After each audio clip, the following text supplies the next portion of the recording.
네, 오늘은 빌레몬서 말씀 나누도록 하겠습니다.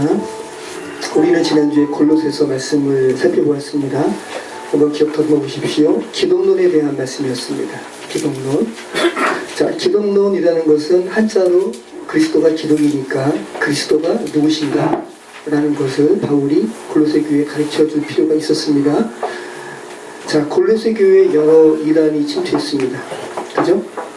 천사 숭배적 요소가 있는 영지주의, 또 먹는 것과 절기에 관련된 유대주의, 또 이런 영지주의와 유대 종교적인 특색들이 이방 종교와 혼합이 되어서 혼합적인 요소로 골로새 교회를 공격하고 있었고요. 이 사실을 골로새 교회의 목회자요 지도자인 에바브라가 자신에게 복음을 가르쳐준 바울을 찾아와서, 로마에 가택 연금된 바울을 찾아와서 골로새 교회의 상황을 이야기하고, 바울이 이에 대하여 편지를 쓴 것이 골로새서입니다. 자, 골로새서 서신과 쌍둥이 서신으로 불리는 서신이 뭐였죠? 에베소서에서는 기독론도 나타났지만 교회론이 주로 강조됐다고 했습니다. 그런데 에베소서에서 나타난 기독론은 구속사역의 주체자로서의 예수 그리스도를 교회의 머리로 강조했다면, 우리가 지난주에 살펴봤던 골로새서에서 강조된 기독론은 어떤 것이었습니까? 그리스도 안에 하나님의 풍성함이 있다. 그죠? 부요, 풍성함. 그 부분 여러분 왕자와 거지의 이야기를 통해서 언급하면서 여러분에게 말씀드렸습니다. 원래는 왕자인데 거지 옷을 입고 거지의 신분으로 살아가다가 왕궁으로 돌아왔지만 거지의 삶이 너무나 익숙해서 왕자로서의 부유를 누리지 못하는 그런 삶이 저와 여러분의 삶은 아닌가. 여러분 지난 한 주간 동안에 왕궁으로 다 돌아오셨어요? 어색하지 않으세요? 왕궁의 삶이? 자, 우리가 바울 서신을 계속 살펴보면서 반복되는 것을 우리가 알게 되는데, 교회에 그토록 영지주의 이단들이라든지 유대주의적 이단들이 교회를 그렇게 계속 공격합니다. 그죠? 교회사에 이렇게 교회를 공격하는 것들이 계속 있어 왔습니다. 현재도 그렇고요. 저희 주변에도 있습니다. 저희 주변의 교회를 위협하는 이단들이 포진되어 있습니다. 자, 왜 그렇게 교회 주변에 이단의 공격이 끊이지 않는 것일까? 그리고 하나님의 사람들이라고 하는 그리스도인들은 왜 그 공격에 넘어질까? 왜 넘어가는 것일까? 여러분, 바울의 서신에서 교회를 공격하는 이단들, 사이비들을 다른 말로 한다면 뭐라고 할 수 있을까요? 이미테이션, 모조품. 그죠? 모조품이라 할 수 있겠죠? 온전한 기독론이 아니라, 그리스도를 가리키는 것이 아니라 약간 변질됐지만 결과론적으로 똑같지 않은, 우리를 생명으로 이끄는 것이 아니라 궁극적으로 사망으로 이끄는 이미테이션. 자, 여러분 집에 이미테이션 있어요, 없어요? 있어요? 뭐 있어요? 여러 가지 폐물도 있어요. 저희 집에는 없어요. 저희 집엔 다 진품이에요. 근데 왜 없냐 하면 너무나 싸서 너무나 싸서 이미테이션으로 만들 가치가 없기 때문에. 자, 여러분 이미테이션과 관련된 기사를 보니까 설문조사를 했습니다. 응답자의 72.2%가 이미테이션 제품을 다 구입해봤대요. 그런데 평균적인 그 이미테이션의 가격도 결코 싸지 않습니다. 96,000원. 많이 비싸진 않지만 그렇다고 또 너무 헐값은 아니죠. 96,000원의 값어치를 주고 살 정도로 어느 정도 그 만족감은 줄 수 있는 제품이 이미테이션. 그리고 그 이미테이션 만든 사람들도 나름대로 땀을 흘렸습니다. 그죠? 정교하게. 사람들이 넘어가는 거죠. 하지만 여러분, 가짜죠. 분명한 것은 가짜입니다. 그죠? 자, 그러면 왜 10만원에 가까운 돈을 주고서라도 그 이미테이션 제품들을 구입할까요? 자기 만족, 그죠? 진짜는 갖고 싶은데 진짜 살 돈은 없고, 그러니까 대리 만족을 하기 위해서 모조품을 사는 거죠. 자, 하지만 분명한 것은 그것이 가짜라는 겁니다. 그리고 이토록 모조를 좋아하는 사람들이, 이토록 이미테이션 제품을 좋아하는 사람들이 영원한 생명에 관한 문제조차도 이미테이션에 넘어간다는 거죠. 바울은 여기에 너무 기가 차하는 거고 너무나 화가 나는 거고 너무 속상한 거죠. 너 왜 모조품 좋아하니? 그리스도인들에게 이야기하는 겁니다. 너 안에 진짜가 있는데 왜 모조품 좋아하니? 라고 이야기하는 거죠. 여러분께서 비싼 반지 하나 가지고 있다고 생각해 보십시오. 그리고 그 반지를 한번 문장으로 한번 저에게 한번 설명을 하신다고 생각해 보세요. 어떻게 설명하실 수가 있겠어요? 여러분, 조그만 반지지만 그것을 말로 설명하는 거 쉬운 문제 아닙니다. 그죠? 빛깔은 어떻고, 원료는 뭐고, 형태는 어떻고, 무게는 뭐고, 이거 설명하다가 화가 납니다. 그죠? 아이, 그냥 봐 하면서, 그냥 만져봐라고 하면서 보여주죠. 그죠? 근데 이 설명을 듣는 사람들이 그 설명을 듣고 여러분께서 갖고 계신 그 반지를 정확하게 연상할 수 있는가? 연상할 수 없습니다. 그죠? 이것이 한계죠, 한계. 그러니까 정말 가지고 있는 것은 말로 설명할 수 있는 것이 아니에요. 그냥 내 안에 정말 있어 라고 말하는 걸로 끝나는 거죠. 자, 여러분, 에베소서 1장 23절 말씀 제가 기록해놨는데 우리 같이 한번 읽어보시죠. 교회는 그의 몸이니 만물 안에서 만물을 충만하게 하시는 이의 충만함이니라. 자, 교회는 그의 몸이다. 자, 교회는 저와 여러분이기도 합니다. 그죠? 그런데 바울이 뭐라 그러냐 하면 너희는, 너희가 교회니까 너희는 만물을 충만케 하시는 이의 충만함이니라. 만유의 하나님께서 너희 안에 충만으로 거하신다. 그죠? 여러분, 이것을 곰곰이 한번 생각해 보시면, 마음으로 한번 깊게 묵상해 보시면 그리스도의 풍성함이 무엇인지, 그리고 아들의 부요가 무엇인지 곰곰이 만유이신 하나님께서 우리 안에 충만으로 거하신 존재 자체가 여러분 자신이라면 정말 놀라운 거죠. 아들의 풍성함이 여러분 안에 있다고요. 여러분, 그 풍성함이 지금 있는 것 같으세요? 정말 이것이 느껴지면 여러분, 지금 물질적인 어려움, 피상적인 어려움, 이것은 정말 피상적인 것이구나. 그것을 뛰어넘는 근원이 내 안에 충만으로 채워져 있는데 내가 거기에 왜 매여 있지? 그죠? 그거 없는 것 같으니까, 그리스도 안에 있는 풍성함이 자기 안에 없는 것 같으니까 아주 가시적인 천사 숭배, 신비적이고 여러분의 감각을 자극하는 거기에 여러분이 빠지는 거죠. 이 안에 그렇게 해서 넘어가는 겁니다. 자기 안에 풍성함이 없는 것 같으니까. 각종 규례 행함을, 또 절기를 이야기하는 것에 맞아, 눈으로 보이는, 최소한 내 마음을 만족하게 하는 이런 것들은 지켜야지 라고 주장하는 것들에 여러분 넘어가는 거고. 그죠? 그래서 입교 의식은 굉장히 매력적이라고 그래요. 정말로 비밀스럽고 정말로 마음을 매료시킬 만한 것들이라고 합니다.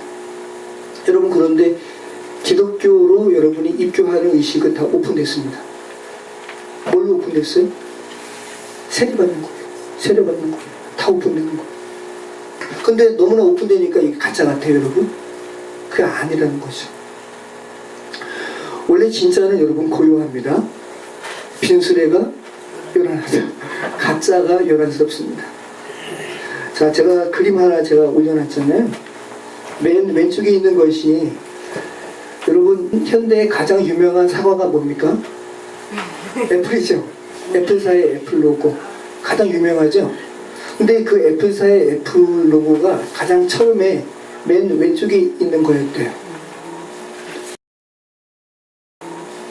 정말 상상을 초월하죠.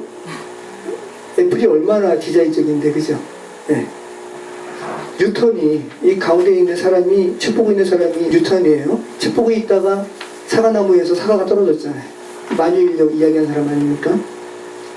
그 부분이 로고 속에 담겨 있어요. 여러분, 디자인 어때요? 스티브 잡스가 이 로고를 그래서 1년 만에 바꿉니다. 1년 만에. 말이 너무 안 되는 거죠. 그래서 바꾼 로고가 두 번째 중간에 있는 거예요. 아까 첫 번째 로고는 1976년에 나온 로고고, 두 번째 로고는 1년 만에 바꿨어요. 그래서 1976년입니다. 횟수를 넘어가진 않았어요. 그러니까 1년이 채 안 된 상태에서 바꿨다라는 거죠. 이 로고가 마음에 들었나 봐요. 1988년까지 사용합니다. 네. 한입 베어문 사과를 형성하였습니다. 그런데 여러분, 이 애플 로고에 대해서 여러 가지 말들 여러분 들어보신 적이 있나요? 이 로고 하면 어떤 생각이 드세요? 먼저 여러분이 그리스도인이니까, 그죠? 네, 아담과 하와가 꼭 한입 베어문 사과 같죠? 이렇다, 이것을 형성한 것이다 라는 말도 있고요. 또 하나는 말 그대로 아까 이야기한 것처럼 뉴턴의 사과를 형성한 것이다. 그리고 마지막 한 이야기가 있는 굉장히 설득력이 있습니다. 2차 대전 중에 독일군이 암호를 매일 바꾸는 거예요.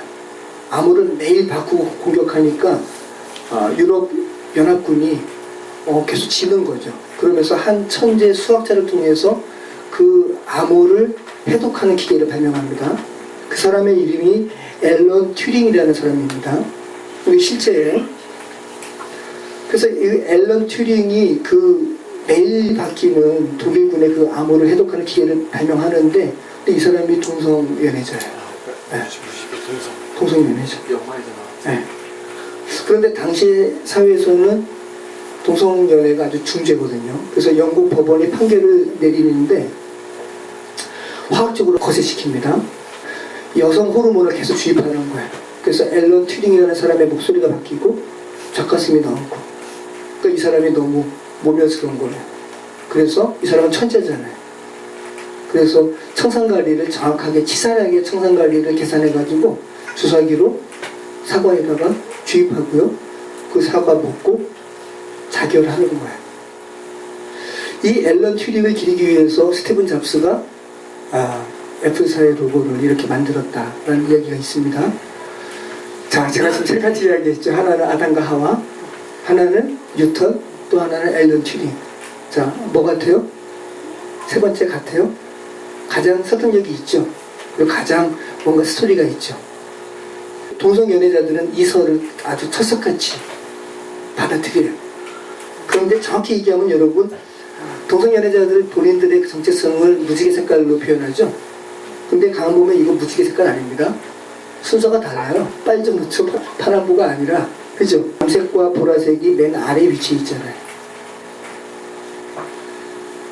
자, 너무나 애플이 유명하고 너무나 매혹적이니까 여러 가지 이야기들이 있단 말이죠. 그리고 마지막에 앨런 튜링이라는 이야기까지 사람들이 만들어 지을 정도로, 앨런 튜링의 그 독사가 이야기는 사실이지만 그것을 애플이라는 로고에 끼워 맞출 정도로 사람들은 유명한 것이 있으면 거기에 뭔가 끈을 대고 싶어 한다는 거죠. 기독교도 마찬가지고, 스티브 잡스가 죽을 때 스티브 잡스와 동업했던 사람이 이야기했습니다. 그 로고 너무나 허망합니다, 여러분.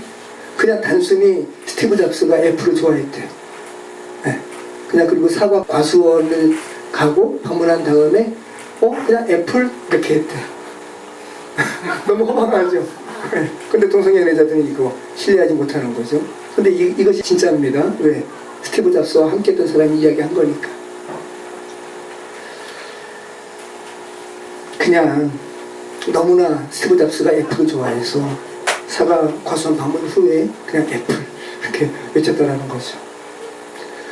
여러분, 그리스도 안에 있는 의가 저와 여러분의 죄악을 담당하셨다.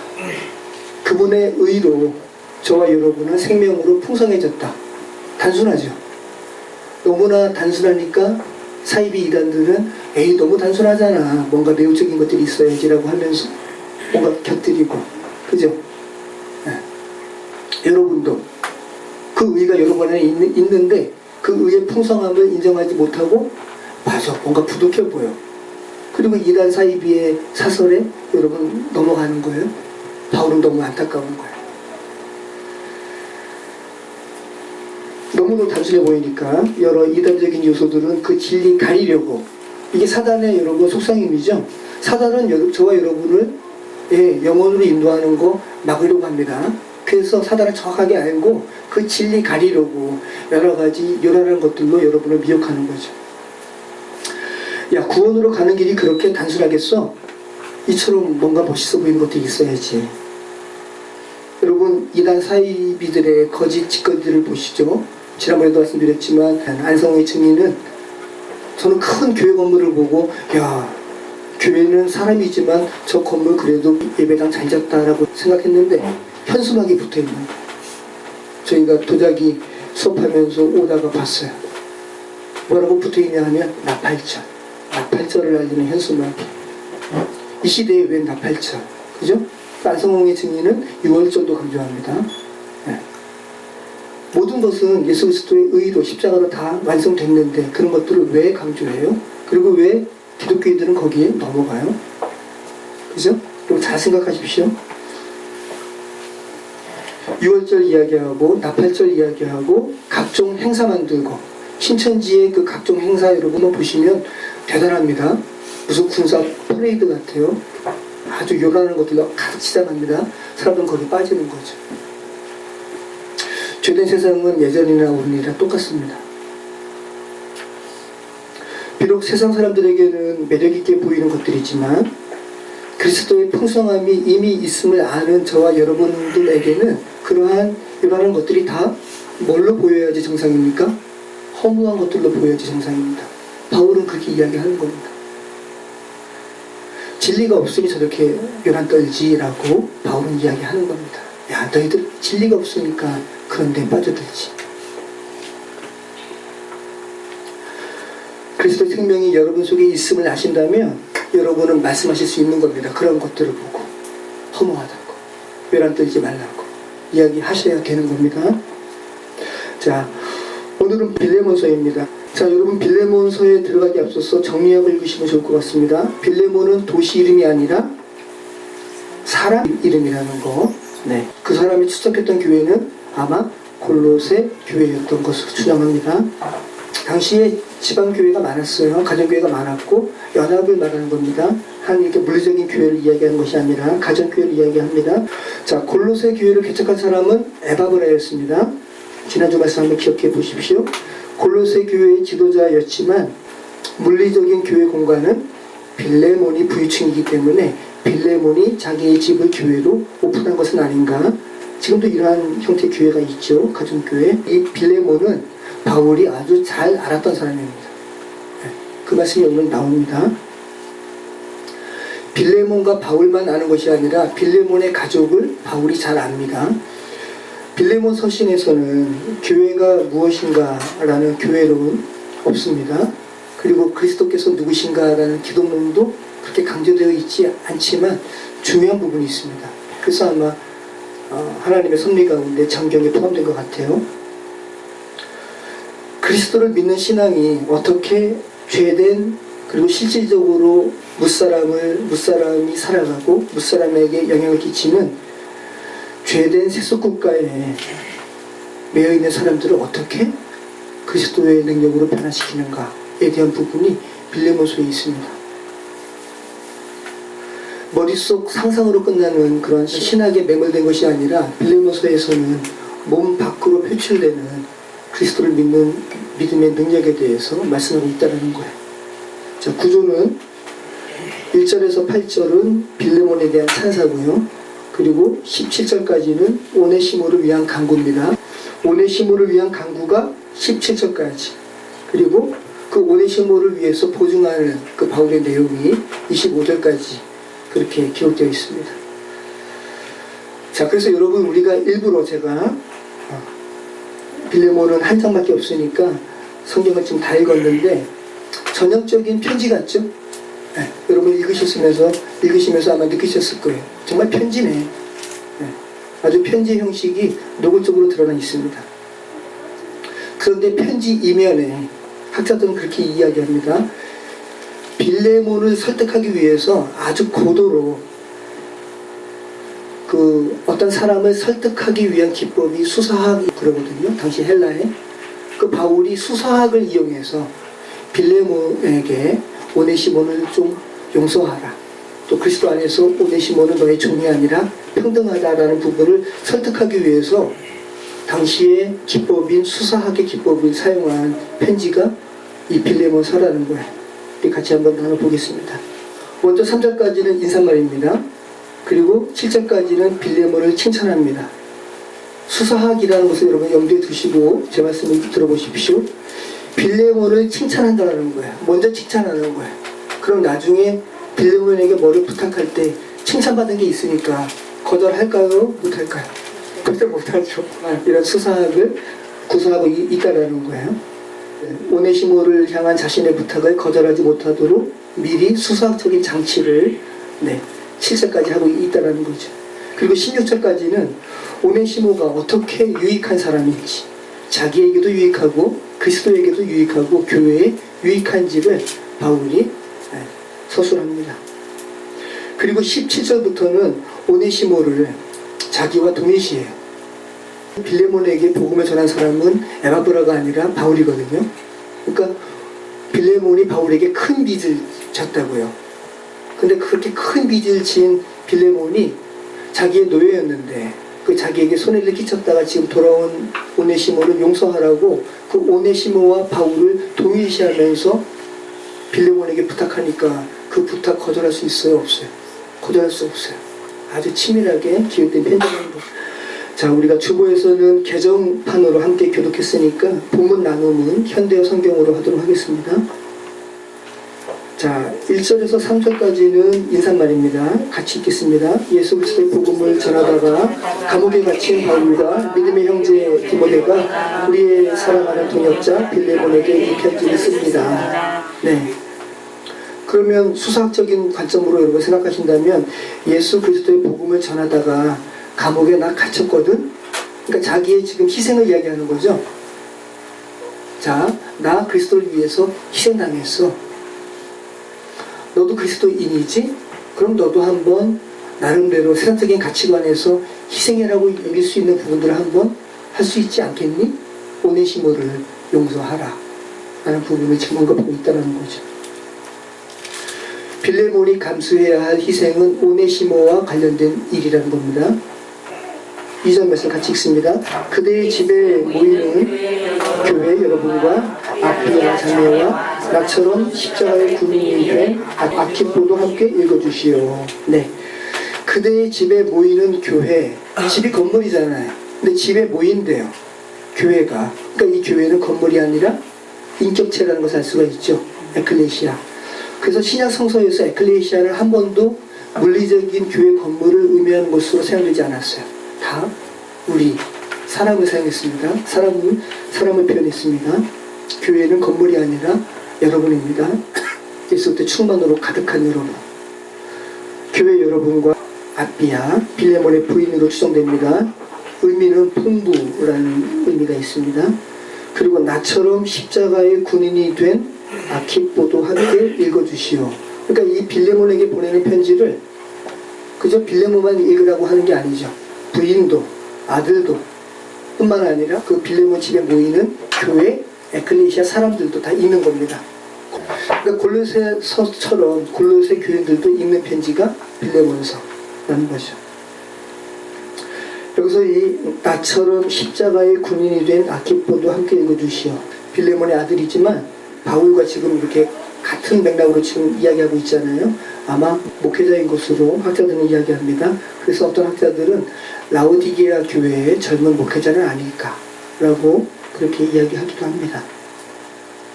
3절 같이 읽습니다. 우리 아버지 하나님과 주 예수 그리스도의 은혜와 평화가 여러분과 함께 하기를 바랍니다. 자, 이것이 축도에서도 많이 나오는 거죠. 네, 바울의 서신에서 앞부분에 문화인사에서도 나오고 뒷부분에서도 나오는데 이 민수기 6장 22절 이하에 제사장들이 이렇게 축도하는 그 내용입니다. 자, 그러면 지금 1절에서 3절까지 빌레몬서를 서술하기 앞서서 문안인사하는 부분에서 우리가 알 수 있는 것은 당시의 교회 공동체에서 공개적으로 읽으라고 하는 편지가 빌레몬서라는 거죠. 그래서 우리는 이런 부분을 생각할 수가 있죠. 오네시모와 주인 빌레몬의 관계를 생각한다면 굉장히 빌레몬서가 개인적인 내용일 것 같은데 문안인사 서두부터 다 읽으라고 하는 거니까 이것은 개인을 향한 메시지를 뛰어넘는 편지가 바로 빌레몬서라는 것을 우리는 알 수가 있죠. 자, 4절부터 7절은 아까 이야기 드린 것처럼 빌레몬을 칭찬합니다. 우리 같이 읽겠습니다. 사랑하는 빌레몬이여, 나는 기도할 때마다 늘 그대를 생각하여 하나님께 감사를 드리고 있습니다. 그대가 주 예수 그리스도께는 물론이고 모든 그리스도인들에게도 사랑과 믿음으로 대하고 있다는 것을 들어 알고 있기 때문입니다. 나는 그대가 다른 사람들을 믿고 그리스도 예수께서 주신 그 풍성한 아름다운 것들로 다른 사람들의 마음을 끌어들여 그들의 생활까지 변화시킬 수 있기를 기도합니다. 나의 문제예요. 그대가 베푼 사랑 많은 그리스도인들의 마음에 용기를 북돋아 주었다라는 말을 듣고 나 역시 큰 기쁨과 위로를 받았습니다. 자, 이러한 칭찬의 말을 하니까 빌레몬이 얼마나 기분 좋았을까요? 자, 그대가 주 예수 그리스도께는 물론이고 모든 그리스도인들에게 사랑과 믿음으로 대하고 있다는 것을 들어 알고 있습니다. 빌레몬이라는 사람이 예수님과도 올바른 관계를 맺었고, 그죠? 수직적이죠? 그 다음에 수평적으로도 모든 그리스도인들에게도 사랑과 믿음으로 대하는 사람임을 제가 잘 압니다 라고 지금 칭찬하고 있습니다. 아주 균형 잡힌 훌륭한 사람이 빌레몬이었습니다. 나는 그대가 다른 사람들을 믿고 그리스도 예수께서 주신 그 풍성한 아름다운 것들로 다른 사람을 끌어들여 그들의 생활까지 변화시킬 수 있기를 기도합니다. 그런데 나는 기도한다. 아까 이야기한 것처럼 우리 믿는 사람들 안에는 뭐가 있다고요? 아들의 풍성함. 그죠? 그 풍성함을 또 이야기하잖아요. 빌레몬, 너 안에 그 풍성한 것들로 인해서 다른 사람의 마음도 변화시킬 수 있기를 난 기도해 라고 지금 이야기하고 있습니다. 본문 또 8절부터 21절까지는 본론입니다. 오네시모를 빌레몬이 받아들여야 하는 이유에 대해서 이야기합니다. 그리고 그가 어떻게 유익할지를 말하고 있습니다. 8절에서 9절 같이 읽습니다. 이제 나는 그대에게 한 가지 간곡한 부탁을 하려고 합니다. 물론 이것은 그대가 마땅히 해야 할 일이니까 그리스도의 이름으로 명령할 수도 있겠지만 사랑하는 우리 사이에는 부탁을 하는 편이 더 좋으리라는 생각이 듭니다. 늙은 몸으로 예수 그리스도를 위해서 감옥에 갇혀있는 나 바울이 이렇게 그대에게 간청합니다. 내가 여기 세상실에 묶여 있으면서 주께로 인도한 나의 아들 오네시모를 따뜻하게 맞아주시오. 네. 계속 수상적인 기술을 하고 있어요. 늙은 몸으로 예수 그리스도를 위해서 감옥에 갇힌 나 바울이 그대에게 간청합니다. 이렇게까지 이야기하고 있습니다. 자, 그리고 중요한 말을 하고 있는데 빌레몬이 이 부분을 읽으면서 또 들으면서 아주 놀랐을 거예요. 도망친 노예 오네시모를 자신이 그렇게 존경하고 따르는 바울 선생이 아들이라고 이야기하는 거예요. 그죠? 나의 아들 오네시모를 따뜻하게 맞아주시오. 바울은 여러분 자신이 복음을 전해서 그리스도인이 된 사람들을 자식으로 여깁니다. 성경적으로도 여러분 이해가 되는 말입니다. 여러분 복음에는 뭐가 있기 때문에? 생명이 있기 때문에. 생명이 다음 생명으로 전해지는 것은 아비와 자식의 관계죠. 네. 그래서 생명으로 인도하는 그리스도에 관한 족보에서는 낳고가 반복되어 있잖아요. 자, 고린도전서 4장 14절 제가 적어놨나요? 네, 한번 읽어보겠습니다. 내가 너희를 부끄럽게 하려고 이것을 쓰는 것이 아니라 오직 너희를 내 사랑하는 자녀같이 권하게 하는 것이라. 그리스도 안에서 일만 스승이시되 아버지는 많지 아니하니 그리스도 예수 안에서 내가 복음으로써 너희를 낳았습니다. 그죠? 네, 바울이 고린도 사람들에게 이야기합니다. 나는 너희의 아버지야. 왜? 내가 복음 안에서 너희를 낳았어 라고 이야기하죠. 여러분 아까 드린 말씀처럼 빌레몬은 이 부분을 들으면서 너무나 놀랐을 거예요. 당시 헬라 문화권에서는 주인과 노예와의 관계에서 인간관계가 성립이 안 됐대요. 근데 아들이라 그랬잖아요. 그럼 인간관계가 성립이 된 거잖아요. 너무 놀라는 거죠. 당시 헬라 문화권의 글에는 이런 내용이 있는데 주인과 노예의 관계를 장인들 있죠? 저는 토기장이고 대단장이가 쓴 그 도구는 뭐가 있을까요? 망치, 그죠? 저는 어떤 도구를 사용하죠? 물레, 그죠? 그리고 칼 같은 거 사용하죠. 주인과 노예의 관계를 장인과 그가 쓰는 연장으로 비유했답니다. 이해되시죠? 네. 한마디로 노예는 살아있는 연장이고, 이해되시죠? 노예는 연장은 연장인데 살아있어요. 그리고 그럼 연장은 뭐겠어요? 연장도 나의 노예죠. 근데 연장은 물건이니까 생명 없는 노예다. 무슨 말이죠? 노예는 살아있는 연장이고 연장은 생명 없는 노예다. 무슨 말이죠? 네. 그런데 이러한 배경이 있는 헬라 문화권에서 빌레몬이 자기에게 도망친 오네시모를 이야기하면서 바울이 그는 나의 아들이다 라고 이야기하니까 얼마나 놀랐겠어요. 빌레몬. 그죠? 자, 11절 말씀. 오네시모가 전에는 그대에게 쓸모없는 사람이었지만 그리스도인이 된 지금에는 그대에게나 나에게나 참으로 쓸모있는 사람이 되었습니다. 네. 자, 오네시모라는 이름 자체에 의미가 있는데 유익을 끼치다, 이익이라는 의미가 있습니다. 그래서 지금 바울이 오네시모의 이름을 통해서 언어 유희를 하고 있어요. 워드 플레이를 하고 있는 거예요. 유익이라는 이름을 가진 오네시모가 전에는 뭐 했다고요? 쓸모없었다, 무익했다. 그죠? 그래서 이 무익한 자, 쓸모없는 자라고 번역된 단어가 헬라어로 아크레토스란 말이에요. 아크레토스.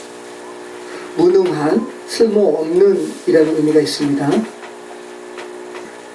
지금 이 빌레몬서가 기본적으로 사람들에게 어떻게 들려지냐 하면 누군가가 대표적으로 읽는 것을 듣는 거예요.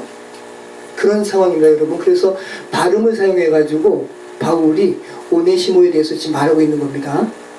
오네시모는 무익한 사람이었지, 예전에 아크레토스였지 라고 이야기하는 거예요. 듣는 사람은 그렇게 들었다는 거죠. 음성적으로 10절과 11절이 그들에게 들려졌을 때 그들은 바울이 말하는 말을 잘 이해했을 거예요. 무슨 말이냐면 10절에는 어떤 내용이 있죠? 내가 여기 쇠사슬에 묶여있으면서 주께로 인도한 나의 아들 오네시모를 따뜻하게 맞아주시오. 이 말은 예전에는 오네시모가 그냥 종이었어요. 그러니까 믿는 주인의 종이었지만 그리스도를 알지 못했습니다. 근데 지금 도망친 후에 로마에 와서 가택 연금된 바울을 만난 후에 바울의 아들이 되었죠. 믿음의 아들. 그러니까 그리스도를 아는 사람이 되었단 말이죠. 그래서 지금 오네시모는 바울과 함께 있을 때 그리스도인이 되었다는 것을 10절에서 말하고 있는 겁니다.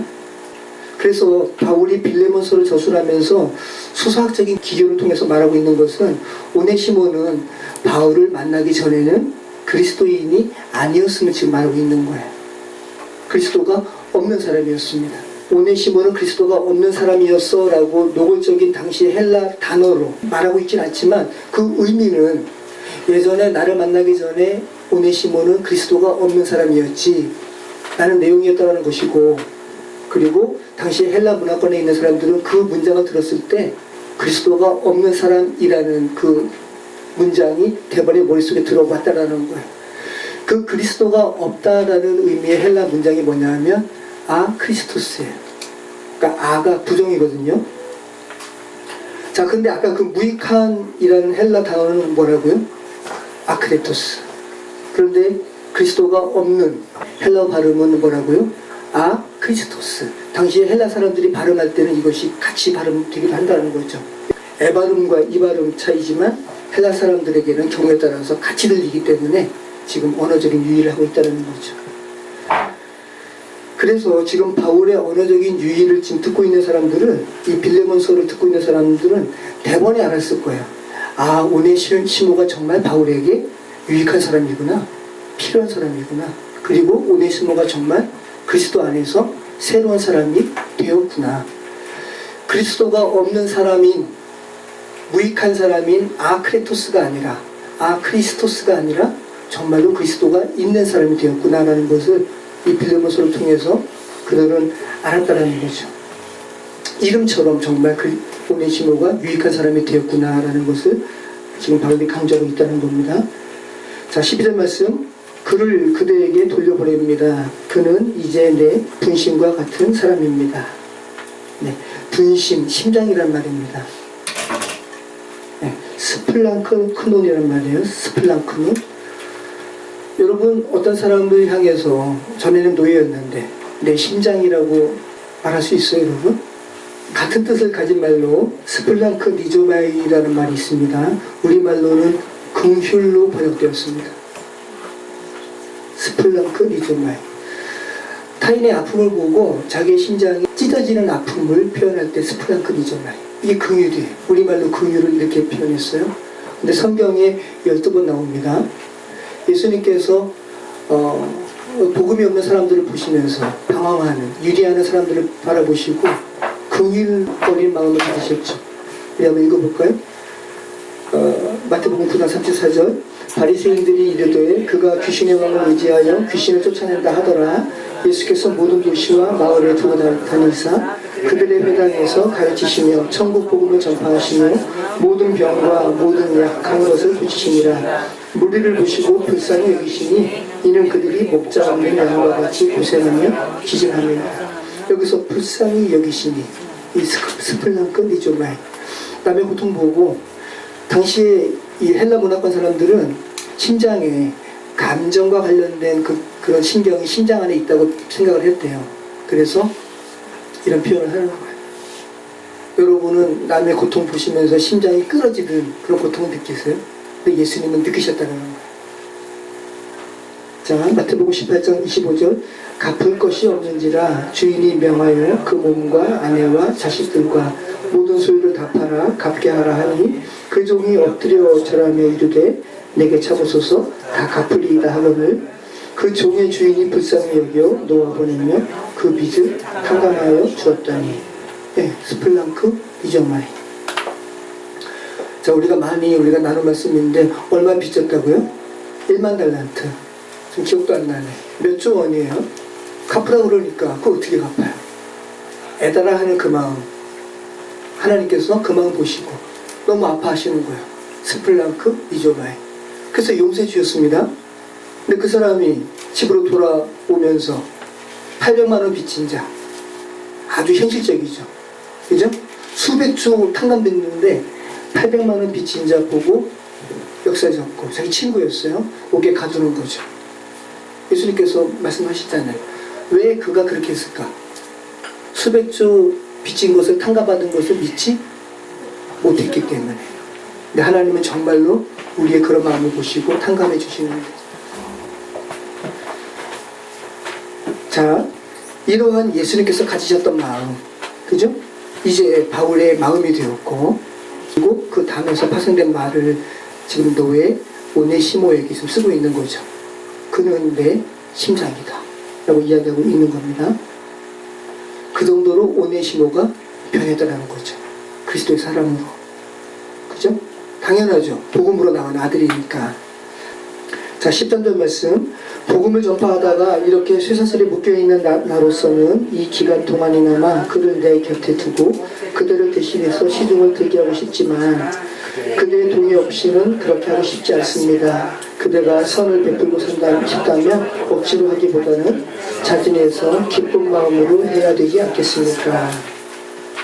계속 수사적인 말씀으로 지금 빌레몬을 압박하고 있는 겁니다. 바울이 궁극적으로 원하는 바는 뭐냐 하면 오네시모가 바울 곁에 있는 겁니다. 그런데 오네시모가 도망친 죄인이기 때문에 여기에 대해서 해결을 해야 되죠. 그러면서 지금 보내는 겁니다. 자, 그리스도를 믿는 신앙 공동체 안에서 오네시모는 이제 자유인이 되었지만, 그죠? 바울이 복음으로 낳은 믿음의 아들이 되었지만 세상적으로는 도망친 노예라는 오명이 여전히 있죠. 그죠? 그런데 그 세상적으로는 도망친 노예, 그래서 정말로 정치적으로 법적으로 이것을 걸고 넘어진다면 사형당할 수도 있는 오네시모, 이 오네시모를 빌레몬 당신이 좀 구출해 줘야 되지 않겠소? 라는 말이죠.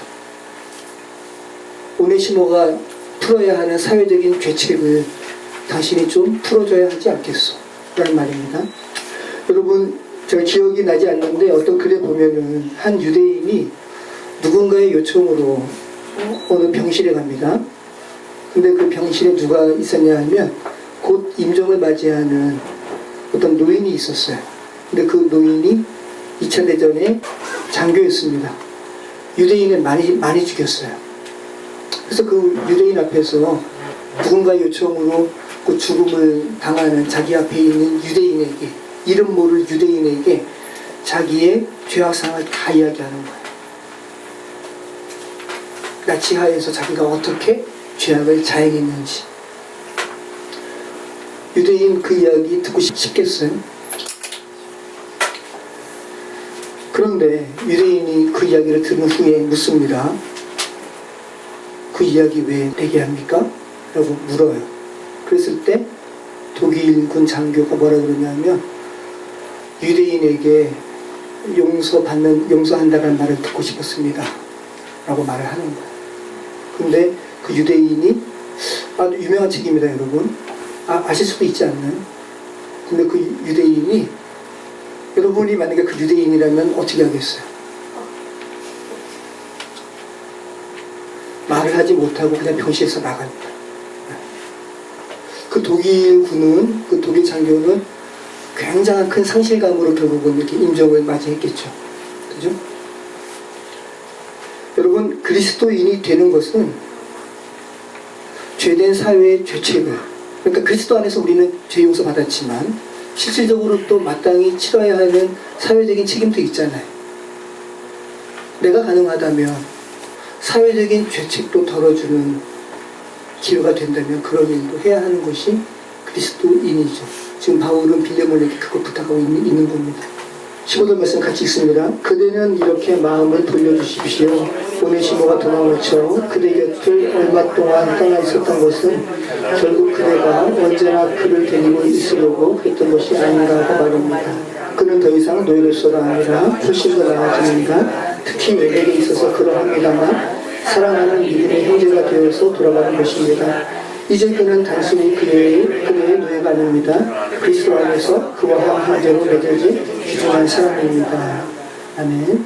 자, 15절 말씀이 약간 무슨 말인지 애매하죠. 그리고 이것은 바울이 하나님께 계시받아서 쓴 내용이 아니라 바울 개인의 내면적인, 아마 오네시모가 당신 곁에 있을 때는 아마 오네시모가 전심을 다해서 당신을 섬기지는 않았을 거예요 라는 말입니다. 근데 지금 그리스도인이 된 오네시모는 완전히 새 사람이 되었기 때문에 당신 곁에 오네시모가 항상 충실한 사람으로 있습니다 라는 그런 의미입니다. 바울이 지금 추정하는 내용으로 지금 말하고 있다는 거죠. 자, 17절 말씀 결론입니다. 만일 그대가 나를 진실한 친구라고 생각한다면 나를 맞듯이 오네시모를 따뜻하게 맞아주시오. 만일 그가 그대에게 어떠한 손해를 끼쳤거나 물건을 훔쳐낸 것이 있거든 나에게 보상을 청구하시오. 내가 갚겠습니다. 나 바울은 친필로 약속합니다. 부태여 그대가 내게 얼마나 많은 빚을 지고 있는가 하는 것은 말하지 않기로 하겠습니다. 그대가 지금만큼 된 것이나 그대의 영혼을 구원받은 것은 전적으로 나의 도움이었다는 것이 사실이지만 말입니다. 네, 이제 수학적인 그런 도구를 지금 사용해서 말하고 있는 거죠. 야, 너 나한테 큰 빚 졌잖아. 단순한 재정이 아니라 너 나 때문에 구원받았잖아 라는 부분이죠. 오네시모 용서하라 라는 거죠. 그러니까 지금 빌레몬을 완전히 정서적으로 지금 어떻게 하고 있는 거예요? 압박하고 있는 거예요. 제 집에 칭찬했다가, 그죠? 도망치지 못하도록 계속 압박하는 거죠. 그리고 지금 바울이 고소사적으로 특별한 말을 하고 있죠. 오네시모가 그에게 어떠한 손해를 끼쳤거나 물건을 훔친 것이 있어? 그래서 정말로 너가 손해본 것이 있다면 누구에게 청구하라? 네, 자기에게 청구하라. 이것을 구소사적인 의미로 여러분이 여기신다면, 조금 생각을 하신다면 이게 구약의 무슨 제도와 관련되어 있어요? 남의 부채를 대신해서 탕감하는 거. 고엘 제도. 그죠? 고엘은 여러분 친족만 가능해요. 예수님께서 우리의 가장 가까운 친족이시죠. 고엘을 시행할 수 있는 사람은 자격이 있다고 그랬죠? 친족이어야 되고, 그리고 그 다른 사람의 부채를 대신 탕감하는 거니까 뭐가 있어야 돼요? 들었으면 안 되잖아요. 능력이 있어야 돼요. 예수님께서 능력이 있으시죠? 가장 부유하신 분이시니까. 그 다음에 자원해야 돼요. 그래서 룻과 보아스 이야기에서 가까운 친족이 있었죠? 그런데 보아스가 이야기하잖아요. 당신이 룻을 아내로 맞이하면 룻은 나오미의 며느리니까 나오미의 부채 당신이 다 떠안아야 돼요 라고 이야기하니까 가장 가까운 친족이 그거 자원하지 않았죠. 그죠? 거부했죠. 보아스는 자원했어요. 예수 그리스도를 예표하는 인물이죠. 그런 부분에서 20절 말씀 같이 읽겠습니다. 사랑하는 형제여, 내 부탁하는 이 사랑의 행동을 보여주어 나의 약한 마음을 기쁘게 하고 주님을 찬양하게 해주시오. 틀림없이 그대는 내가 기대하는 것 이상으로 잘해줄 것을 믿고 이 편지를 씁니다. 네, 난 믿습니다. 라고 얘기하는 거죠. 자, 22절 같이 있습니다. 내가 묵을 방도 하나 마련해 주시오. 하나님께서 그대의 기도에 응답하여 머지않아 나를 그대에게 보내주시라고 믿습니다. 예수 그리스도를 전하다가 나와 함께 감옥에 갇힌 에바브나가 그대에게 무난합니다. 나의 동역자인 마가와 아리스다와 데마와 누가도 무난합니다. 우리 주 예수 그리스도의 은혜가 여러분과 함께하기를 빕니다. 네, 빌레몬뿐만 아니라 편지를 듣는 이들에게 예수 그리스도의 은혜가 있기를 빕니다. 라고 하고 있습니다. 여러분, 이 빌레몬서를 읽으셨는데 좀 이렇게 뭔가 좀 이렇게 아쉬운 거 없으세요? 왜 바울이 그 이야기는 안 하지? 권사님 뭐 없으세요? 이것이 지금 노예 제도에 관련된 문제잖아요. 왜 바울은 노예 제도가 악한 것이라고 이야기하지 않을까? 그죠? 그런 궁금한 거 없으세요?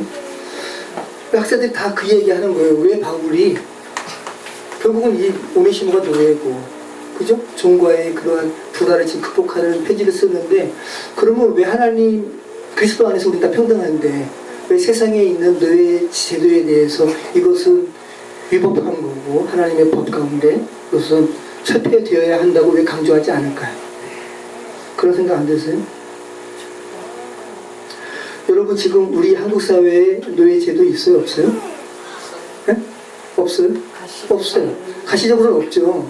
헌법이 없잖아요. 그죠? 그런데 노예처럼 살아가는 사람이 있어요? 없어요? 있어요. 소위 말하는 갑질이 그런 거잖아요. 그죠? 신문지상에 떠들썩한 갑질 사건이 다 그런 거고, 노골적인 이 신분사회를 말하는 법조항은 사라졌지만 한국은 여전히 신분사회입니다. 뭘로 인해서? 돈으로 인해서. 이제 한국에, 지금 태국에서 오래 사셨으니까 여러분 제가 하나 말씀드릴게요. 이제 한국에서 개천에서 용난다라는 말을 쓸 수가 없습니다. 네, 이제 개천에서 용 못 나요, 한국은. 네. 예전에는 사시 공부 열심히 하면 아주 가난한 사람도 사시 공부를 해가지고 사법고시 패스하면 법관이 됐죠. 신분을 이렇게 뛰어넘을 수 있었습니다. 근데 지금은 마지막 사시 연수원생에 대한 기사가 얼마 전에 있었잖아요. 그죠? 네. 지금은 그죠? 로스쿨 나와야 돼. 근데 로스쿨은 아무나 가나? 돈 있어야 가요. 그리고 아무나 들어가나? 성적이 좋아야 돼. 네. 예전에 저희 도자기 한 배우신 분이 그 모자 공장을 운영하신 그 사모님이 오셨습니다. 면목동에 사시는데 자기 아들이 지금 재수한대요. 그런데 강남으로 지금 과외 보내는데 자기 아들이 엄마한테 하는 얘기입니다.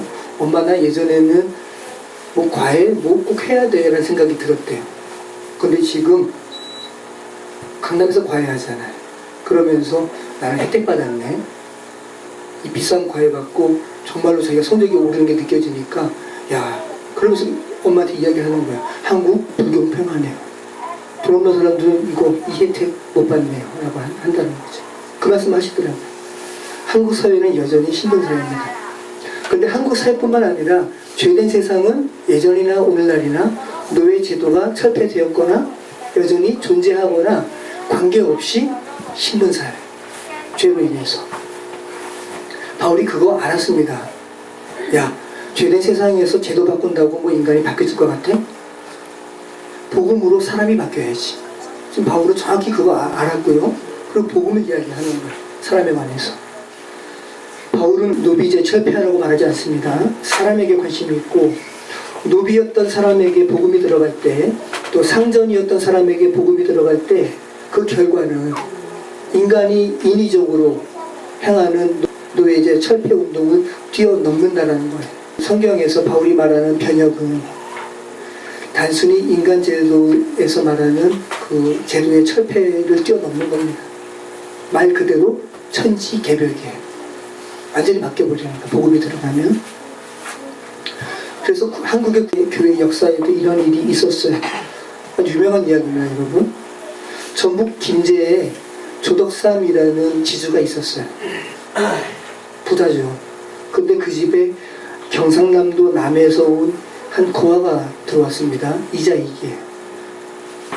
17살인가 그래요. 그래서 불쌍해서 자기 집에 마부로 고용했습니다. 마부 다른 말로 하면 뭐예요? 머슴이에요. 그죠? 말 그냥 피치닥거리 하는 사람으로 자기가 받아들였어요. 근데 이들이 데이트 선교사님의 선교를 통해서 전도받아서 그리스도인이 되었어요. 이자익도 교인이 되었습니다. 그리고 나중에 장로를 뽑는 거예요. 투표했습니다. 누가 뽑혔을까요? 지금 제가 말하는 맥락에 의하면 조덕삼일까요? 마부 이자익이 뽑혔어요. 여러분이 조덕삼이라면 어떻게 있겠어요? 저는 내쫓아라. 그죠? 그런데 박수치요. 장로로 잘 받들겠습니다. 그리고 이자익이 정말로 훌륭한 사람이었나 봐요. 신학교에 조덕삼이 자비를 들여서 신학교에 보냅니다. 그리고 목사가 됐어요. 그리고 그 집이 이제 금산교회가 됐는데 금산교회의 목회자로 이자익을 청빙하는 거예요. 소름 끼치죠, 여러분. 여러분, 무엇이 이 일을 가능하게 했습니까? 복음이. 그죠? 네, 복음이. 조덕삼 안에 복음이 들어갔어요. 그러니까 이 인간 사회에서 구한말이니까 아마 이런 제도적인 변혁이 있었을 거 아니에요. 그걸 떠나서 완전히 변해버린 거죠. 그리고 얼마 전에 기사 보니까 이 조덕삼의 손중가 되는 사람이 삼선 국회의원이에요. 네, 그리고 이자익 목사님이 장로교 쪽에 교단장을 3번이나 했대요. 훌륭한 목사님이 되신 거죠. 그리고 그 다음에 이 이자익 목사님의 손자도 장로였는데 만났어요. 그리고 무슨 원자력 공학의 어떤 박사예요. 그러면서 이자익 목사님의 손자가 이 조덕삼 장로님의 손자에게 당신의 할아버지가 정말로 훌륭한 일을 하셨습니다. 당신의 할아버지 때문에 저희 부모가 있었고 제가 있습니다. 라고 하면서 서로 이렇게 교제하는 기사가 있습니다. 여러분 한번 검색해 보시면 나올 거예요. 자, 여러분, 복음으로 사람이 바뀌면 인간의 제도를 뛰어넘는 변혁이 일어납니다. 그죠? 원초적인 부분부터 일어납니다. 어제는 노예였는데 이제는 형제라고 하잖아요. 바울이. 노예 아니야, 형제야 라고 이야기하는 겁니다. 그런데 이것이 빌레몬 당시에 여전히 세속제도에서는 노예제를 허용하고 있는 상태에서 이렇게 했다는 거죠. 그러니까 노예제 제도 철폐를 떠나서 노예제도가 여전히 있으나 없으나 그리스도인들은 거기에 영향받지 않는다는 거죠. 바울은 그 이야기하고 있는 거예요. 비록 너가 세속제도로는 너가 주인이고 오네시모가 노예일지라도 그리스도 안에서는 너와 오네시모는 똑같은 형제야. 형제로 대해라고 이야기하는 것이고, 그죠?